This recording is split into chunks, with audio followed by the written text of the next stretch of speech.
Je suis une personne qui stresse beaucoup, tout le temps. J'ai constamment peur de ne pas réussir des examens. J'ai peur de ne pas faire assez. J'ai aussi parfois peur de faire beaucoup trop.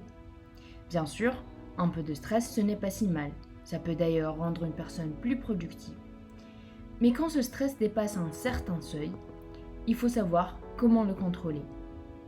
Dans cette vidéo, je voudrais parler de quelques simples astuces qui vous permettront de contrôler cette peur et ce stress, et de vous en débarrasser s'il le faut. Alors, d'abord, qu'est-ce que le stress ? Il faut tout d'abord savoir que le stress et la peur sont des choses naturelles, qui ont été pendant très longtemps un caractère très précieux, en permettant à nos ancêtres par exemple de survivre aux animaux sauvages. Donc évidemment, ce n'est pas mauvais d'avoir une certaine pincée de stress dans notre vie. Mais nous avons aujourd'hui laissé ce stress envahir totalement notre vie, ce qui l'a rendu donc plutôt une menace. Alors, dans cette partie, je vais parler des astuces qui vous permettront d'arrêter la peur et elles sont issues du livre de Dale Carnegie, Comment dominer le stress et les soucis, dont le lien sera mis dans la boîte de description. Alors, idée 1. Demandez-vous qu'est-ce que la pire chose qui puisse arriver.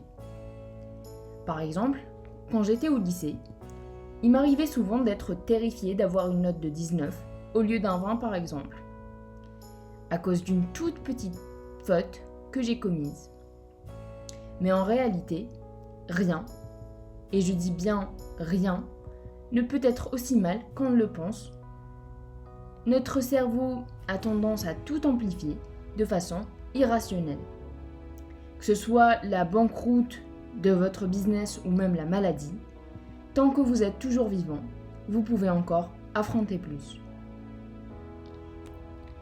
La deuxième idée aborde l'absurdité de toutes les futilités. Alors Dale Carnegie raconte l'histoire d'un homme lors de la Deuxième Guerre mondiale, coincé dans un sous-marin, et sait qu'il va mourir dans les prochaines heures. Et alors qu'il était assis, il réfléchissait à propos de toutes les futilités qui l'effrayaient, et il fit la promesse de ne plus perdre un jour de sa vie, en ayant peur de toutes ces petites choses, s'il survit. Mais retournons au plus concret. J'ai vu une vidéo américaine qui parlait des manières qui permettaient de ne plus stresser. Et l'une des astuces était de voir chaque matin une vidéo d'une personne qui se fait couper la tête, pour ne pas avoir à stresser tout au long de la journée, à propos de toutes ces petites peurs qui n'ont vraiment aucun sens. Bien sûr, je crois que c'est un peu barbare, mais c'est vrai que, comparé à ça, nos problèmes sont réduits à néant. Idée 3. Restez occupé. Il faut que vous restiez occupé tout le temps. Mais pas en lisant les journaux par exemple, ou en regardant un film qui pourra vous stresser encore plus. Changez-vous plutôt les idées. Lisez un bon livre, ou allez à la salle de gym. Cuisinez, composez une musique. Car votre cerveau est très peu efficace lorsqu'il a plusieurs choses à faire. Donc si vous vous concentrez dans ce que vous faites, vous ne pourrez plus probablement penser à votre machine à laver cassée. Idée 4. Si vous en étiez capable, vendriez-vous vos jambes pour 3 billions de dollars ? Ou bien, vendriez-vous votre cœur à 900 billions de dollars ? Personnellement, je ne le ferai pas. Et je ne crois pas que vous voudriez le faire non plus. Alors pourquoi sommes-nous en train de nous stresser autant pour des futilités qui nous coûteront les 900 milliards ou plus que coûte notre cœur ?